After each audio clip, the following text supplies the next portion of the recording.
Welcome friends to the 2026 Lexus RX. We have some new updates to talk about, but stay tuned until the end of this video where I will be sharing with you how you can save up to 10% off the MSRP on various new Lexus vehicles and other makes and models. More on that in a moment, but let's get started with the 2026 updates. So we now have a new appearance package for the F-Sport handling and the F-Sport performance trim levels. This appearance package, it is based upon the 2025 Blackline Special Edition package. So that means you're going to get more blacked out accents for your exterior, including 21-inch 5-spoke black finished wheels with orange brake calipers. And inside of these appearance package models, you will be getting a black interior with gray stitching throughout. Okay, so that's your first update. The appearance package is available for F-Sport handling and F-Sport performance trims. It's essentially a blackout package.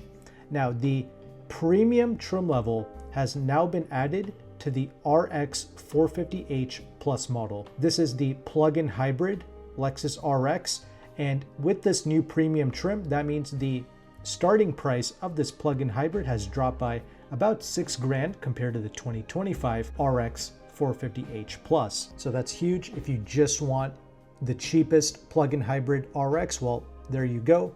You now have the premium trim level to choose from. I'm really glad that Lexus added this for the plug-in hybrid. And the last update, it's going to be the wireless charging pad, which is now standard across the board for every RX in 2026. These vehicles will be going on sale later this year, and we do have the official pricing. For the most part, prices have gone up across the board for every trim, except for that new premium trim level plug-in hybrid. That's a new entry point, so we have nothing else to compare it to. And the prices that I'm showing you, they do include the destination charge of $1,450. Price range on this, pretty crazy. Starts at $51,175 for a base front-wheel drive, and then it tops out at $73,310 for a top-of-the-line plug-in hybrid luxury. But that's before options, so you tack on options, this vehicle gets even more expensive. For instance, the 21 speaker Mark Levinson audio system, which is highly recommended on pretty much every Lexus product, that is optional on every trim of the RX. That is really unfortunate. Same thing with the 360 camera.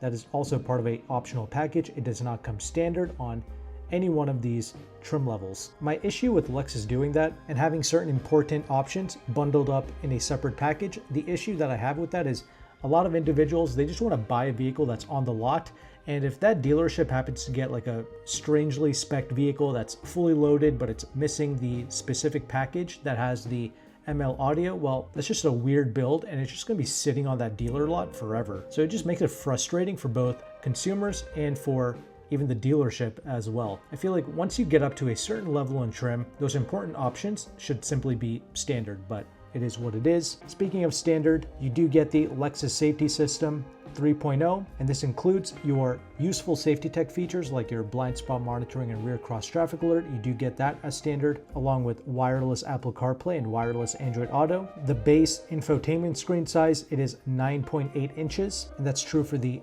base standard trim and the premium trim. And that 14-inch display, it becomes either optional or standard, starting with the premium trim levels and up. And if you're confused regarding all of these various trim levels and engine options, well, don't worry, I will have the full Lexus press release on the screen along with the full official Lexus spec sheet on screen for you to check out as well. That way you can slow down the footage, you can see exactly what each trim level has to offer you. But me personally, I would actually try and stick with the regular RX 350 model with the turbocharged 4-cylinder engine, and I would either go with the luxury trim or the F-Sport performance trim level. And right now I can just go over with you what the powertrain options are with the RX. So that RX 350 that I mentioned, it's got the 2.5 liter inline 4-cylinder turbocharged engine putting out 275 horsepower and 317 pounds-feet of torque.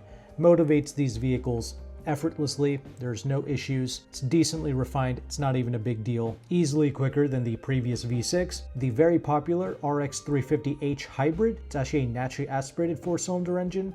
It is very efficient, gets 37 in the city, 34 out on the highway. It does make a bit less power at 246 horsepower and 233 pounds-feet of torque, although that torque figure, it's not super accurate. It's probably a bit higher than that due to it being a hybrid, but the way they quote the torque figure on that, it's a bit strange. Regardless, I don't really care about the less power. It's just that every hybrid that I've tested, it's just had a really drony engine noise, and the turbo 4-cylinder models seem to be much quieter than the naturally aspirated ones. At least that's my experience. RX 500h, this is actually like your performance hybrid, and it's got 366 horsepower and 406 pounds-feet of torque. I'm actually experiencing this exact drivetrain in the TX 500. That's what I'm currently testing right now.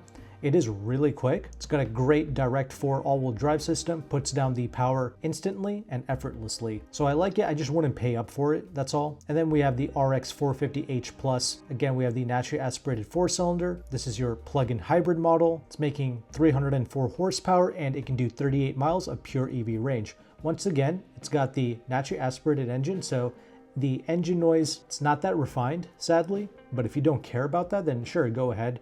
Go with the hybrid or the plug-in hybrid if you're solely looking for a prestigious vehicle that's really fuel efficient. Now, I said that I would personally recommend just the entry-level RX 350 model.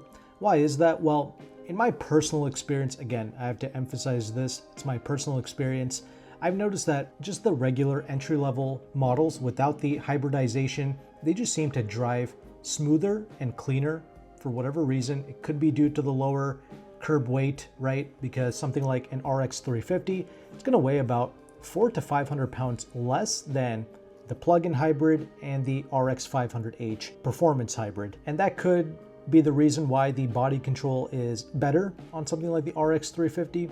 Sure, that's fine. But overall, in general, there is just a lot of inconsistency regarding Lexus drivability. A lot of it depends on your engine option, your trim levels. Heck, right now I'm checking out the TX 500h. It is definitely not perfect, and the turbo 4-cylinders from Lexus, they have all been consistently very smooth. But make no mistake, the trim level that you choose, all of these things can make a difference. There's a lot of variation. I just want you to be cognizant of that, and I want you to do a thorough test drive of really any of these vehicles before you take delivery of it. Drive a few models if possible. And of course, check the tire pressure as well. That can also affect things like the ride, especially if you're at a dealership. Some of these dealership vehicles, they have like 50 psi in the tires for transportation reasons, and then you get in the vehicle and then it rides like a dump truck. Well, that's probably the reason why. So you have to make sure the tire pressure is on point. But generally, I just find that the non-hybrids seem to perform a bit better, a bit smoother. I would also try and stick with the luxury or the F-Sport handling trim levels. Again, I've noticed this not only with Lexus, but with other manufacturers as well. When you step up in trim level, you just seem to get a better driving experience as well. So my reason for stepping up in trim level, it's actually got less to do with the additional options and features I'm getting, and I'm more so just trying to secure the best driving experience possible. And typically the luxury and the F-Sport performance models have done rather well for me. Again, if you're in the market for like a standard or a premium model, consider doing a back-to-back test drive with a luxury or an F-Sport as well. And another subscriber of mine has actually asked me like which vehicle do I personally prefer, the TX or the RX. When I answered this individual, I said that I would personally go with the TX, although now I feel like I should probably like kind of backtrack on that, because yes, the TX does feel more special to me. In fact, it feels like it's a near 6-figure driving experience, despite some of the flaws I've noticed in my particular test vehicle. I'm sure that that TX could be better as a regular TX 350 model, but in general, the qualities of the TX does seem to be better. The RX, in my opinion, just feels a bit more generic, and it doesn't quite feel as special to drive. The driving experience doesn't quite match the MSRP, if you will, with the RX, but with the TX, it kind of does. Hopefully that makes sense. Again, none of these are bad vehicles. I am really splitting hairs here, and I'm really trying to convey to you what these vehicles are truly like, and I'm trying to show you what you need to watch out for, so hopefully you appreciate this. Most people don't care. I understand that. Most people do not care about the nuances of driving. They just want a Lexus on their driveway, and most people just want the best fuel economy possible, and they want a hybrid. They don't care if the engine is making an absolute racket. I get it, go and buy whatever makes you happy. That's what most people do anyway. So with all that established, if you are actually in the market, I do have a resource that I can share with you to save money as promised at the beginning of this video. You can reach out to AutoCompanion, who is one of the largest car brokers in the United States. He has partner dealerships in the Washington, D.C. area and in the California areas as well. But AutoCompanion also offers nationwide shipping. Shipping does cost extra, so it would be ideal if you can pick up in either Washington, D.C. or in the California area. But on average, he's got about 10% off the MSRP on various different Lexus vehicles like the RX, the NX, the TX, and even the Lexus ES sedan. Some of these vehicles also lease out decently well, especially if you are a cash buyer and you can do something known as a one-pay lease. That could be beneficial to some of you, and you can certainly ask AutoCompanion about that. Now, you don't just have to lease the vehicle, you can finance, you can pay cash for the vehicle, and you can still get AutoCompanion's discount. And AutoCompanion's website does update every month with the latest programs, incentives, discounts, etc.